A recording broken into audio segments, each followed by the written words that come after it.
नमस्कार, मैं अंकित शर्मा और हॉक फीड न्यूज में आप सभी दर्शकों का स्वागत है। दोस्तों, फारूक अहमद डार उर्फ बिट्टा कराटे ये वो कुख्यात आतंकवादी है जिसने बड़ी बेदर्दी और बड़ी बेरहमी के साथ कश्मीरी पंडितों का खुलेआम कत्लेआम किया था। ना सिर्फ कत्लेआम किया था बल्कि बलात्कार और आगजनी जैसी घटनाओं में भी इसका नाम खुलकर उभर कर सामने आया।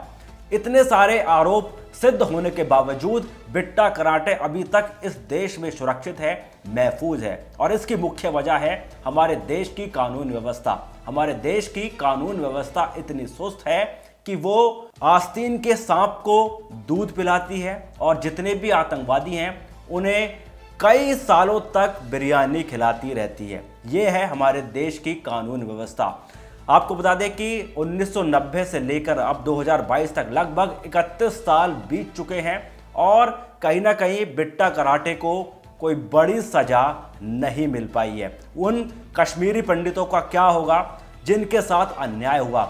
वो कश्मीरी पंडित अभी तक न्याय ढूंढ रहे हैं और न्याय सिर्फ तभी मिलेगा जब ये आतंकवादी संगठन JKLF जड़ से खत्म हो जाएगा और बिट्टा कराटे जैसे आतंकवादी बिल्कुल मौत के घाट उतार दिए जाएंगे, तभी कश्मीरी पंडितों को वो न्याय मिल पाएगा। लेकिन हमारे देश की कानून व्यवस्था पर एक बार फिर सवाल खड़ा होता है कि आखिर क्यों 31 साल तक बिट्टा कराटे को बचा कर रखा गया है। आपको बता दें कि 16 अप्रैल को बिट्टा कराटे के मामले में सुनवाई होनी है। जी हाँ, ये तारीख आज स्पष्ट हो गई है कि 16 अप्रैल को बिट्टा कराटे मामले में सुनवाई होगी।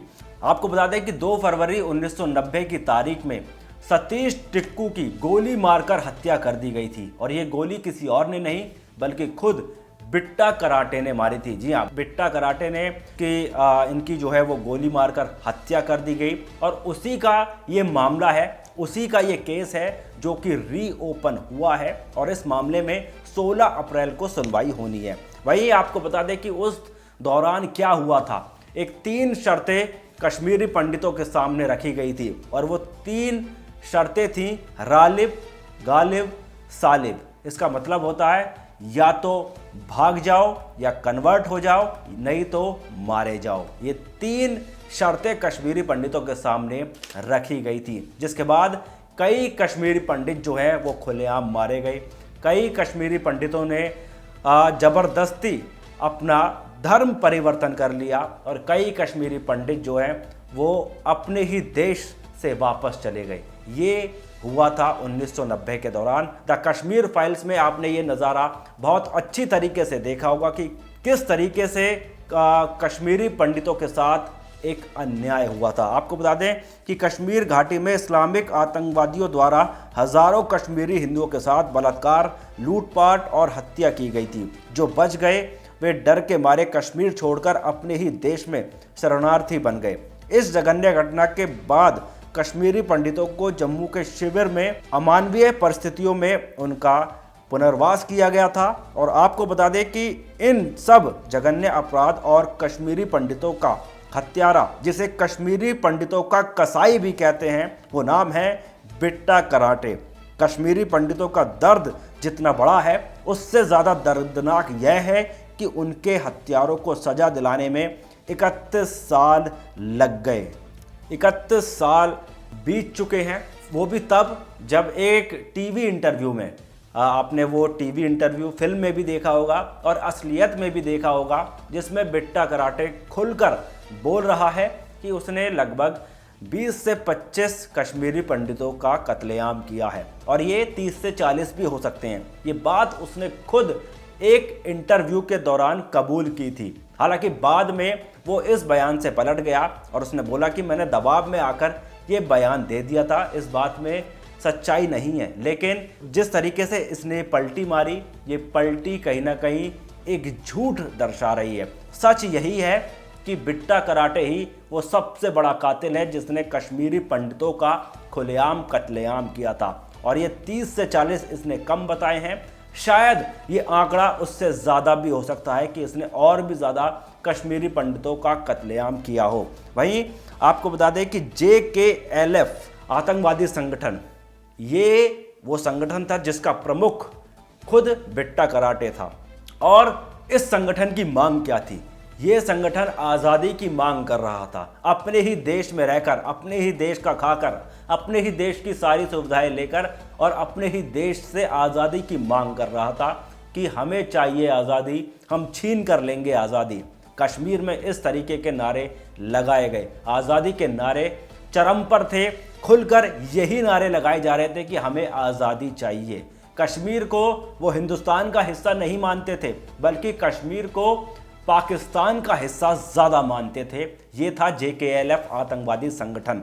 इसके साथ ही आपको बता दें कि कराटे ने स्वीकार किया था उसका पहला शिकार सतीश कुमार टिक्कू था और उसे मारने के लिए ऊपर से आदेश मिला। वह एक हिंदू लड़का था। कराटे ने गिरफ्तार होने से पहले कथित तौर पर 42 लोगों की हत्या कर दी थी। उसने कहा, मैंने 20 या 30 गज की दूरी से मारने के लिए पिस्तौल का इस्तेमाल किया। कभी कभी मैं सुरक्षा कर्मियों पर गोली चलाने के लिए AK-47 राइफल का भी इस्तेमाल करता था। उसकी गिरफ्तारी के 16 साल बाद कराटे को 2006 में जमानत पर रिहा कर दिया गया। सर्वोच्च न्यायालय के फैसले के बाद सार्वजनिक सुरक्षा अधिनियम के तहत उसकी नज़रबंदी को रद्द कर दिया गया था। उसकी रिहाई पर कश्मीरी घाटी में उसका गर्म जोशी से स्वागत किया गया। एक जुलूस के दौरान उस पर फूलों की पंखुड़ियों की वर्षा की गई। उसे पुलवामा हमले के आतंकवाद विरोधी कानून के तहत टेरर फंडिंग के आरोप में 2019 में NIA द्वारा गिरफ्तार किया गया था। यह अफसोस की बात है कि कश्मीरी पंडितों के कसाई को कोर्ट में लाने में 31 साल लग गए। 31 साल बीत गए और कश्मीरी पंडितों का जो कातिल है वो 31 साल बाद कहीं ना कहीं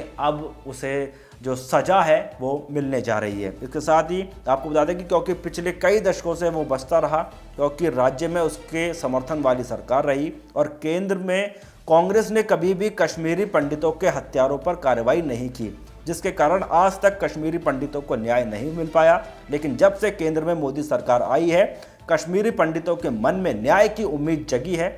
और आज के परिदृश्य की बात करें तो मोदी सरकार में घाटी की स्थिति बदल रही है। पिछले 1-2 सालों में मोदी सरकार ने अपने प्रयासों से आतंक की कमर तोड़ने में कामयाब हुई है और स्थिति धीरे धीरे बेहतर हो रही है। आज बिट्टा कराटे की बारी आई है। आने वाले समय में कश्मीरी हिंदुओं पर जुल्म करने वालों का सारा हिसाब मोदी सरकार अपने मन में ठान चुकी है और बिट्टा कराटे जैसे खूंखार अपराधी को सजा दिलाकर कश्मीरी पंडितों को न्याय दिलाने का कार्य कर रही है मोदी सरकार। तो कहीं ना कहीं बिट्टा कराटे जो है वो उसकी उल्टी गिनती अब शुरू हो चुकी है। अब वो ज़्यादा दिन तक नहीं टिक पाएगा और कहीं ना कहीं आप समझ ही रहे होंगे कि मेरा इशारा क्या जा रहा है। कि वो इशारा यही है कि शायद ऐसी सज़ा दी जाए कि बिट्टा कराटे कभी दिखे ही ना।